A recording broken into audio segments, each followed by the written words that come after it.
नमस्कार, मैं ज्योति श्रीवास्तव। आप देख रहे हैं सी न्यूज भारत। वक्त हो चुका है न्यूज बुलेटिन का। इस न्यूज बुलेटिन में दिखाएंगे कि कैसे बांदा में ढोल नगाड़ों के साथ निकाली गई कलश यात्रा। साथ ही बताएंगे कैसे बिजनौर में कब्र से निकाली गई बॉडी पोस्टमार्टम को भेजी गई और मुजफ्फरपुर में कैसे बूढ़ी गंडक नदी के पूसा पुल पर चलाया गया साफ सफाई का विशेष अभियान। इन तमाम खबरों पर विस्तार से करेंगे चर्चा। तो आइए शुरू करते हैं बुलेटिन की खबरों का सिलसिला। तिंदवारी गांव में एकत्र की गई कलश मिट्टी से लखनऊ में अमृत वाटिका बनाई जाएगी। मंत्री ब्लॉक प्रमुख समेत क्षेत्र में आए प्रधानों ने हाथों में कलश तिरंगा लेकर डीजे ढोल नगाड़ों के साथ बैलगाड़ी में कलश यात्रा निकाली। ब्लॉक परिसर में मेरी माटी मेरा देश कार्यक्रम हुआ, जिसमें वीर सपूतों को याद कर श्रद्धांजलि दी गई। कार्यक्रम में 56 गाँव के प्रधान और लोग शामिल हुए। कलश यात्रा काली देवी मंदिर से शुरू होकर भिडौरा तिराहे के मुख्य मार्ग से होते हुए ब्लॉक परिसर पहुंची। जल शक्ति मंत्री रामकेश निषाद, ब्लॉक प्रमुख दीपशिखा सिंह, भाजपा नेता रामकरण सिंह बच्चन, प्रधान संघ अध्यक्ष सुरेंद्र सिंह बैलगाड़ी में सवार होकर यात्रा की अगुवाई की। यात्रा में शामिल कतारबद्ध 51 बैलगाड़ियां विशेष परिधान में कलश लिए महिलाएं आकर्षण का केंद्र रहीं। कई स्कूलों के छात्र छात्राएं भी इसमें शामिल हुए। मुख्य अतिथि जल शक्ति मंत्री रामकेश निषाद ने कहा कि प्रधानमंत्री और मुख्यमंत्री के आह्वान पर पूरे प्रदेश में आज़ादी का अमृत महोत्सव के तहत मेरी माटी मेरा देश कार्यक्रम हो रहा है। कार्यक्रम था और इसका मेन उद्देश्य क्या? मेरी माटी मेरा देश देश के यशस्वी प्रधानमंत्री आदरणीय नरेंद्र मोदी जी के आह्वान पर जिस तरह से इस आज़ादी के अमृत महोत्सव के बाद अमृत काल में उनके आह्वान पर देश के वीर सपूत जो देश की आज़ादी के लिए लड़े और शहीद हुए हैं, उनकी याद में एक अमृत वाटिका के निर्माण सहित उनको याद करने के लिए हर गांव से मिट्टी लेकर के अपने ब्लॉक, जिला और प्रदेश की राजधानी होते हुए दिल्ली भेजना है और वहां जो वाटिका का निर्माण होगा, निश्चित रूप से उन अमर शहीदों और वीर सपूतों की स्मृतियों में ये बड़ी वाटिका जो लोग देखेंगे कि मेरे गांव की भी मिट्टी यहाँ पर है और एक राष्ट्रवाद की अलग झलकेगी। बांदा से सी न्यूज संवाददाता कासिद अली सिद्दीकी की रिपोर्ट। अफजलगढ़ में 28 दिन बाद कब्र से निकाला गया 27 वर्ष की लड़की का शव। नगर के मोहल्ला Zainul Abedin Abdul Razzaq junior high school के पीछे के कब्रिस्तान में 17 सितंबर को दफनाई गई युवती का शव आज बुधवार को मजिस्ट्रेट की मौजूदगी में कब्र खोद कर निकाला गया। इस मौके पर परिवार के लोग भी मौजूद थे। परिजनों ने बताया कि तकरीबन 28 दिन पहले मुस्कान 17 वर्ष कपड़ों पर परहेज कर रही थी कि अचानक एक तार उसके हाथ पर आकर गिरा, जिसके कारण करंट लगने से उसकी मौके पर ही मौत हो गई थी।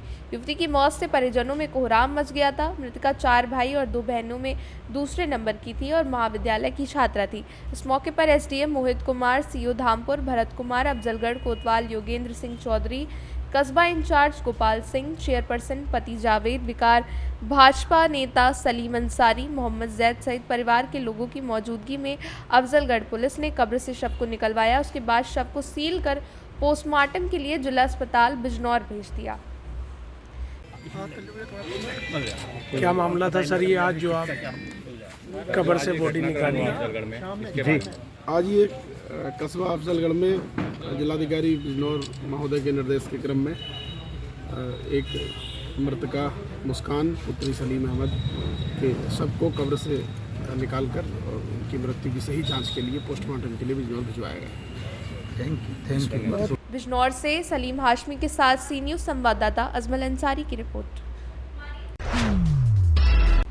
बुलंदशहर में फिल्मी अंदाज में दबंगों ने युवक को लाठी डंडे से खेत में गिरा कर पीटा।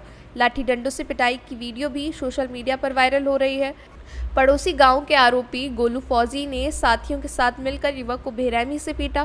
फौजी ने युवक की पिटाई का वीडियो सोशल मीडिया पर वायरल कर दिया। खेत से पीड़ित धान की पराली लेने गया था। पीड़ित युवक दबंगों ने घेर कर खेत में पिटाई कर दी।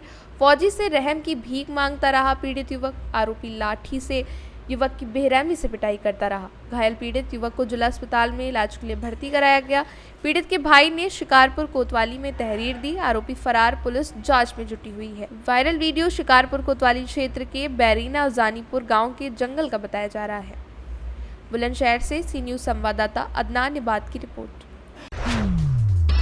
कुमारधुबी ओपी परिसर में बुधवार को दुर्गा पूजा को लेकर शांति समिति की बैठक की गई। वहीं बैठक की अध्यक्षता एगायरकोट प्रखंड विकास पदाधिकारी विनोद कुमार कर्मकार की अगुवाई में हुई। जिला परिषद सदस्य गुलाम कुरैशी, झामुमो जिला अध्यक्ष लखी सोरेन, राजद नेत्री सुनीता सिंह सहित कुमारधुबी ओपी प्रभारी संदीप कुमार यादव और सक्रिय सदस्यों के साथ बुद्धिजीवी वर्ग के लोग उपस्थित थे। एगायरकोट बीडीओ विनोद कुमार कर्मकार ने कहा कि अफवाहों पर ध्यान न देकर शांतिपूर्ण ढंग से त्योहार को मनाने की अपील करी। जगह जगह पर पुलिस बल की तैनाती के साथ मंचलों पर विशेष नजर रहेगी। पूजा पंडालों में डीजे ना बजाने को लेकर अपील की। दुर्गा पूजा को लेकर वहीं वक्ताओं ने कहा कि कुमारधुबी बाजार में रोड को ही अतिक्रमण कर लिया गया है, जिसके चलते आए दिन भीड़ की समस्या उत्पन्न होती है। दुर्गा पूजा के इस माहौल में प्रशासन इस भीड़ की समस्या पर ठोस पहल करे ताकि लोगों को किसी भी प्रकार की समस्या ना हो और कुमारधुबी क्षेत्र में छोटे छोटे दुकानों में अवैध शराब की बिक्री पर लगाम लगाई जाए ताकि पूजा के दरमियान माहौल खराब ना हो। आगामी दुर्गा पूजा को लेकर के आज कुमारधुबी ओपी में शांति समिति की बैठक आयोजित की गई, क्योंकि दुर्गा पूजा इस क्षेत्र का एक महत्वपूर्ण त्यौहार होता है और शांतिपूर्ण रूप से संपन्न हो, इसको लेकर के प्रशासन के द्वारा जो निर्देश है उसको बताया गया है। विशेष करके जो हमारा पूजा पंडाल है, पूजा पंडाल का सुरक्षात्मक उपाय अपनाएं लोग, भीड़ कैसे नियंत्रित की जाए उसको लेकर के सारे निर्देश दिए गए हैं। महिलाओं पुरुष के लिए अलग अलग क्यू बनाई जाए, प्रवेश और निकासी के लिए अलग द्वार बनाया जाए, पार्किंग अच्छे से हो।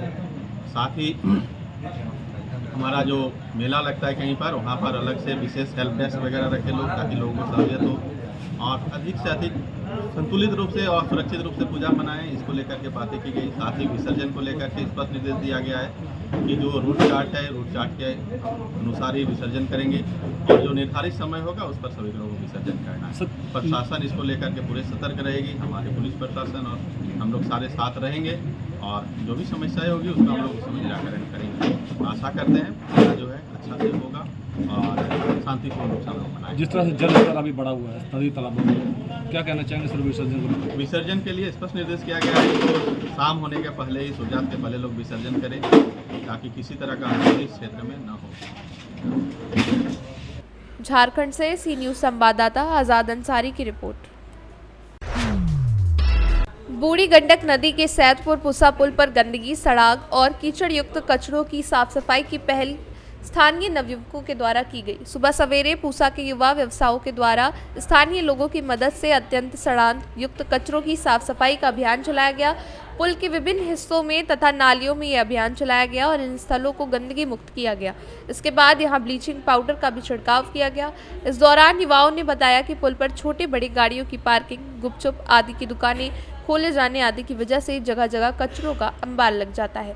बारिश की वजह से सड़ांध उत्पन्न हो जाती है, जिस पर स्थानीय प्रशासनिक अधिकारी और प्रतिनिधियों का ध्यान नहीं है। वहीं सरकार का स्वच्छता अभियान और कचरा प्रबंधन अभियान भी बेफायदा साबित हो रहा है। लिहाजा पूसा बाजार के युवाओं व्यवसायों ने सामूहिक रूप से पुल पर सफाई अभियान चलाने का निश्चय किया। मुजफ्फरपुर से सी न्यूज़ संवाददाता दीपक कुमार तिवारी की रिपोर्ट। फिलहाल के लिए इस बुलेटिन में बस इतना ही। देश दुनिया की तमाम खबरों को जानने के लिए आप देखते रहिए सी न्यूज़ भारत।